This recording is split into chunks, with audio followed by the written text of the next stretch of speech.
సర్వనామం. ఈరోజు మనము సర్వనామం గురించి తెలుసుకుందాము. సర్వనామం అంటే ఏమిటి?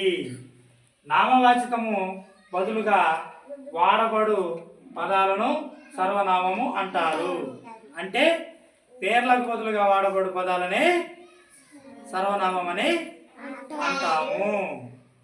పేర్లకు బదులుగా వాడబడే పదాలని సర్వనామము అంటారు. ఉదాహరణ చూద్దాం.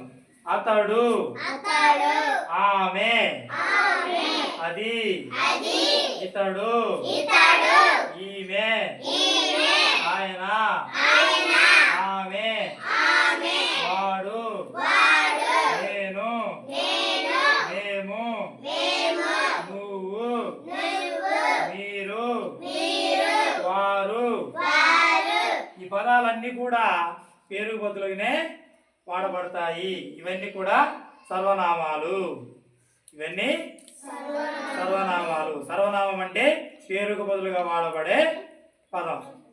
పేరుకు బదులుగా వాడబడే పదం, దాన్నే సర్వనామం అని అంటాము. రాముడు మంచి బాలుడు. రాముడు 5వ తరగతి చదువుతున్నాడు. రాముడు పాటలు బాగా పాడతాడు. ఇలాగా ప్రతిసారి రాముడు రాముడు రాముడు అని చెప్పకుండా రాముడు మంచి బాలుడు, అతడు 5వ తరగతి చదువుతున్నాడు, అతడు పాటలు బాగా పాడతాడు అంటే రాముడు అనే పేరుకు బదులుగా అతడు అని వాడుతున్నాం.